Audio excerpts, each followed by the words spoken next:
Finally તમને હું શીખડાવવાનો છું વીએનમાં વિડીયો કેવી રીતે એડિટિંગ કરવો. તો ચાલો હવે આપણે શીખી લઈએ. Pulling up black windows once you go down. You must be crazy if you think that I'ma slow down.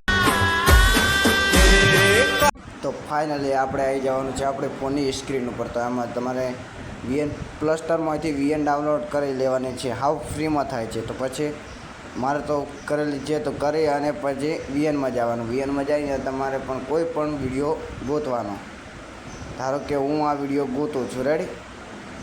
યારે આ વિડીયાને મારે એડિટિંગ કરવો છે. તો એડિટિંગ કરવા માટે પહેલાં મારે આ લુક આપવું પડશે. જુઓ, તો અત્યારે મેં આ બધું સેટ કરેલું છે, તમને દેખાડી દઉં. કેમ છો યુટ્યુબ ફેમિલી? Good morning. બાકી રહે એક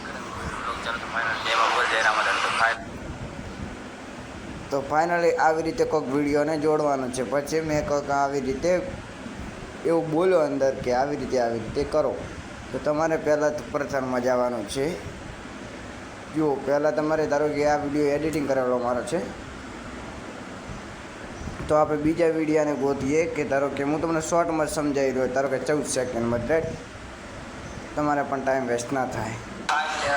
જો ધારો કે આવો છે તો પછી આટલેથી આપણે કટ મારવાનો. કટ મારી અને આટલો ડિલીટ કરી લેવાનો. ડિલીટ કરી અને પછી આમાં જોડો. આમાં જઈ અને પાછું ફોટોમાં જવાનું. ફોટોમાં ગમે તે પણ ફોટો લઈ અને આવી રીતે આને નીચે કરી દેવાનો. નીચે કરી અને તમારી જે ચેનલનું નામ હોય અને તમારું નામ હોય એ તમારે ટેગ કરવાનું. અહીંયા ધારો કે મારું નામ, મારી ચેનલનું નામ રાહુલ લુહાર વ્લોગ્સ. તો આવી રીતે કોઈક મેં લખી નાખ્યું. પછી તમારે ઓકે ઉપર ટીક દેવાનું છે. ઓકે ઉપર ટીક દેશો તમારી ડિટેલ તમારે જોડવાનું છે. વ્લોગ્સ અહીંયા થોડુંક પ્રોબ્લેમ થઈ ગયું છે. વ્લોગ્સ અરે વ્લોગ્સ. આટલું કર્યા બાદ પછી તમારે પાછું અહીંયા આવી જવાનું. આટલું કર્યા બાદ પછી તમારે અહીંયાથી ગમે તે પણ તમારે સોંગ રાખવું હોય તમે રાખી શકો છો. ધારો કે મારે આ રાખવું છે. જો એ હું મારા વિડીયોમાં જો ઉપર કાંઈ જો મારે આ દ્વારકાધીશનું સોંગ રાખવું છે તો મેં આ લગાવી દીધું.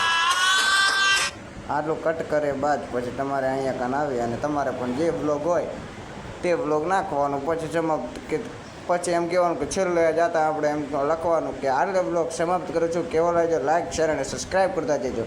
તો ફાઇનલી આ થઈ ગયો વિડીયો ડાઉનલોડ. કે એમાં કોઈ મોટી વાત છે જ નહીં.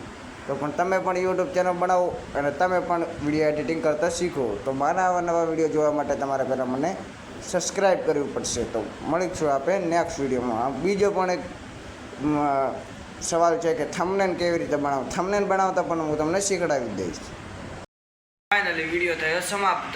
આવી રીતે કોઈ વિડીયો એડિટિંગ કરવામાં આવે છે. તો તમારે પણ શીખવું હોય તો મારા વિડીયોને મારા ચેનલને સબસ્ક્રાઈબ કરી નાખો અને બે લાઈક કરી નાખો. તો મારા નવા વિડીયો તમને જોવા મળી જશે. અને એક ભાઈની પણ કોમેન્ટ હતી કે તમે થંબનેલ કેવી રીતે બનાવો. થંબનેલ બનાવતા પણ હું તમને શીખડાવી દઈશ. તો આ વિડીયો તમારે લાઈક શેર અને સબસ્ક્રાઈબ કરી દેજો. મળીશું આપણે બીજા વિડીયોમાં. બાય.